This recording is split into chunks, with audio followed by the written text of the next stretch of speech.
गीता ज्ञान में आज हम सीखेंगे कि मनुष्य को आत्मा और परमात्मा को जानकर सदा अपने कर्तव्य के मार्ग पर चलना चाहिए।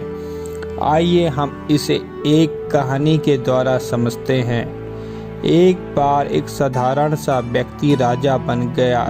काफ़ी समय राज्य भोगने के बाद उसके मन में जिज्ञासा हुई कि वह जाने कि उससे पहले जिन राजाओं ने राज किया था उन्होंने कौन से कार्य किए थे। उसने कर्मचारी को आदेश दिया कि सभी राजाओं के कार्य लिख कर लाए जाए। कुछ वर्ष बीत जाने के पश्चात राजा के कर्मचारी बहुत ही बड़े बड़े किताबें लेकर आए और राजा को कहा कि इन किताबों में पिछले सभी राजाओं द्वारा किए गए कार्यों का लेखा जोखा है।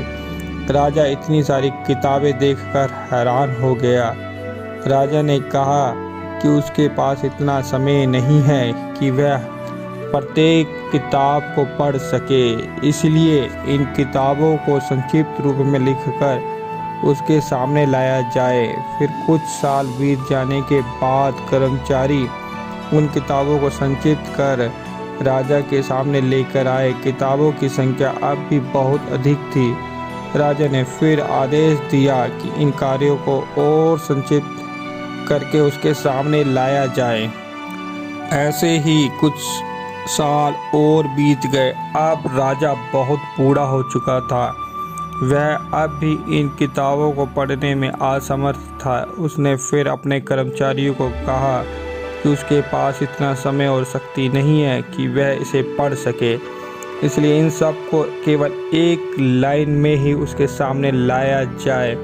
कर्मचारी कुछ समय बाद राजा के सामने एक लाइन में उन सभी राजाओं के कार्यों का लेखा जोखा लेकर आए, किंतु इससे पहले कि राजा उस लाइन को सुने उसकी मृत्यु हो गई।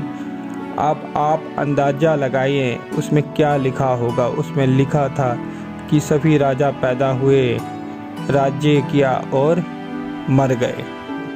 श्री कृष्ण हमें यही संदेश देते हुए कहते हैं कि सत्य का ही अस्तित्व है और सत्य ही सदा विद्यमान रहता है। मनुष्य को सदा सत्य को ही जानने का प्रयास करना चाहिए, परंतु आज हम असत्य भौतिक वस्तुएं जो नाशवान हैं के पीछे ही भागते हैं। और उसके पास महंगी घड़ी है, मेरे पास क्यों नहीं है। हम अपना सारा जीवन इस नाशवान वस्तुओं को प्राप्त करने में लगा देते हैं, जबकि प्रत्येक मनुष्य का ये कर्तव्य है कि वह अविनाशी परमात्मा के बारे में जाने, क्योंकि एक दिन हम सभी मर जाएंगे। हमेशा याद रखें, आत्मा परमात्मा को छोड़कर सब नाशवान